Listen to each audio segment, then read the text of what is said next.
Buenas tardes a todas y todos. Gracias a la Universidad de Granada y al colega Alberto que à l'origine de l'invitation. Je parlerai maintenant en français parce que pour cette année, mon espagnol n'est pas encore au point. Alors, Alberto a eu raison de vous dire de vous asseoir, parce que pour écouter, entendre parler de la décroissance, ça secoue, il vaut mieux être bien assis.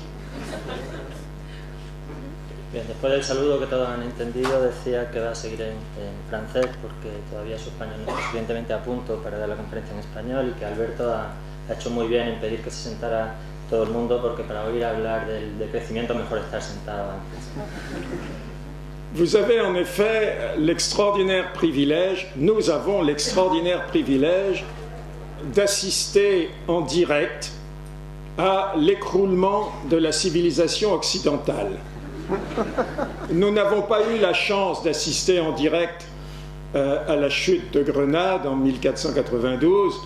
ni à l'écroulement de la civilisation de l'île de Pâques ou celle des Vikings du Groenland, qui ont été bien popularisés par le fameux livre de Jared Diamond, Collapse, l'écroulement. Mais cette chute de l'Empire occidental, nous allons le vivre et nous en verrons la fin très probablement. Vous en verrez la fin. Moi, peu de chance, peut-être, mais en tout cas vous sûrement, puisque cette fin, elle est programmée entre 2030 et 2070. Bien, ustedes y nosotros todos tenemos el privilegio de poder asistir en directo, de tener la oportunidad de poder asistir en directo al hundimiento de la civilización occidental. No hemos tenido esa oportunidad en relación con la caída de Granada en 1492 o con la desaparición de la civilización de la isla de Pascua o de la civilización de los vikingos que Jamon ya describió en su libro Colapso, pero sí van a tener la oportunidad, tal vez yo no, ustedes sí, de asistir ustedes con toda seguridad a la caída de esta civilización, puesto que está prevista para entre 2030 y 2070. Depuis août 2007, nous vivons une crise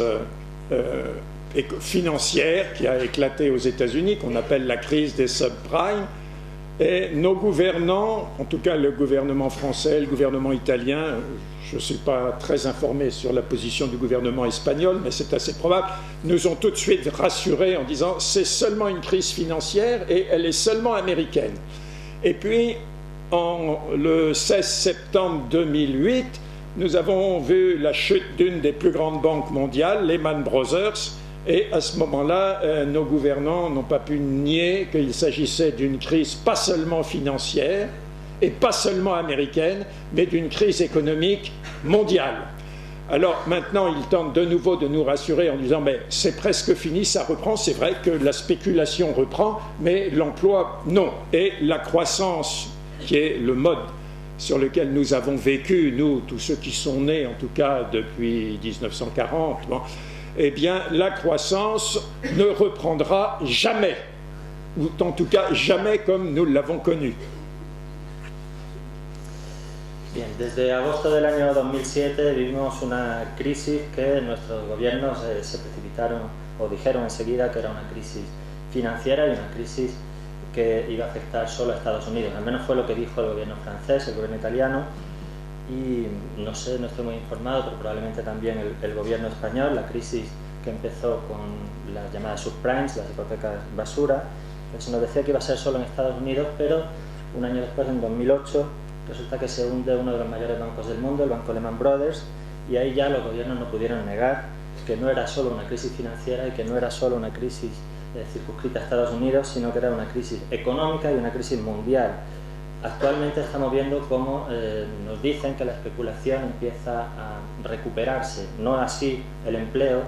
y tampoco el crecimiento. El modelo de crecimiento que hemos vivido desde los años 40 no se va a recuperar nunca, al menos no al ritmo que hemos conocido en años anteriores. Quand je dis que la croissance ne reprendra jamais, ce n'est pas parce que j'aurais une inspiration prophétique. Ceux qui ont une inspiration prophétique, peut-être erronée, mais sûrement prophétique, ce sont nos gouvernants qui nous disent que la croissance va reprendre. Non, elle ne va reprendre jamais pour des raisons géologiques, tout simplement parce que depuis 1972, nous vivons une crise écologique. Ceux qui n'avaient pas voulu écouter les avertissements du premier rapport au Club de Rome, maintenant ne peuvent plus ne pas savoir que nous allons droit dans le mur, et c'est précisément pour cela que la semaine prochaine, à Copenhague, se réunissent tous les principaux représentants des puissances mondiales. Nous avions aussi, depuis 1968, nous vivions une crise culturelle, et aujourd'hui nous arrivons à un moment où toutes ces crises se télescopent, s'additionnent.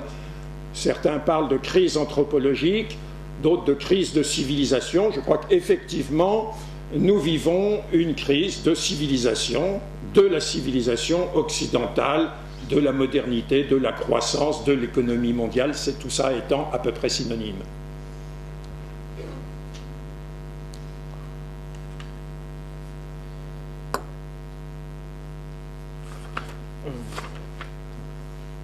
Entonces, cuando digo que el crecimiento no se va a recuperar nunca, no es porque tenga vocación de profeta. En realidad yo no tengo vocación de profeta, nuestros gobiernos quizás sí, un poco. Ellos dicen que el crecimiento sí que se va a recuperar, pero yo sostengo lo contrario por razones geológicas y por razones que tienen que ver con la crisis ecológica que vivimos desde hace algunas décadas y que hacen que con el modelo de crecimiento que teníamos hasta ahora pues fuéramos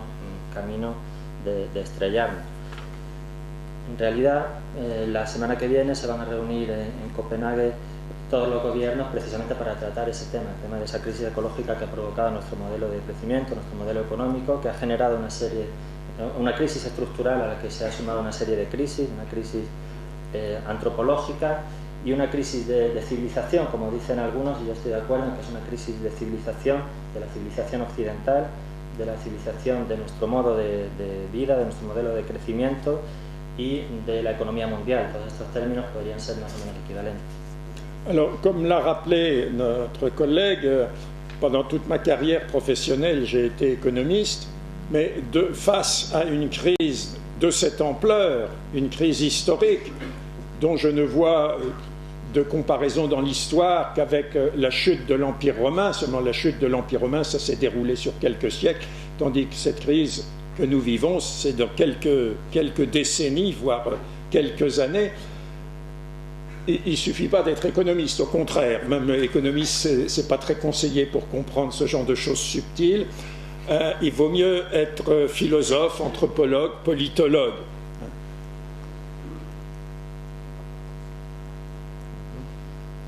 Bueno, como decía ya nuestro compañero antes,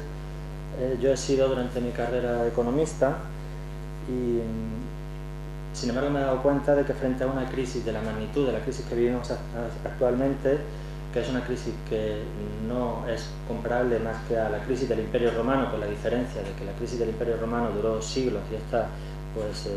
se está produciendo a lo largo de un periodo de unos cuantos años simplemente, decía que frente a una crisis así me he dado cuenta de que no basta analizarla desde el punto de vista de la economía, sino que es mejor hacerlo como filósofo o como antropólogo. Et c'est pour cette raison que je m'appuierai au départ sur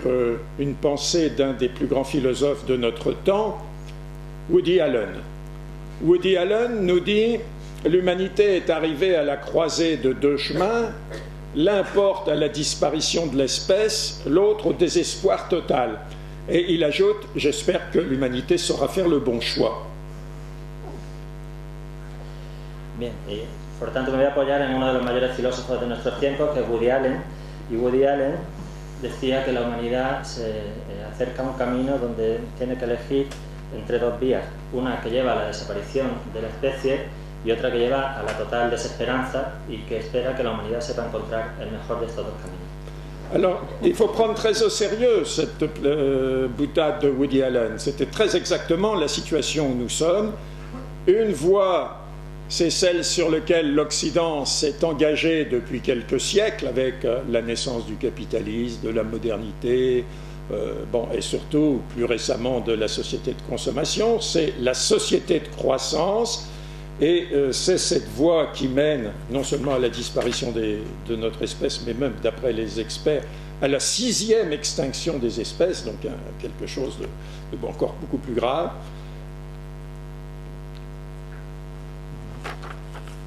Entonces hay que tomarse en serio esta aparente broma de Woody Allen, porque una de esas vías, la vía que ha seguido la civilización occidental desde hace algunos siglos, la que ha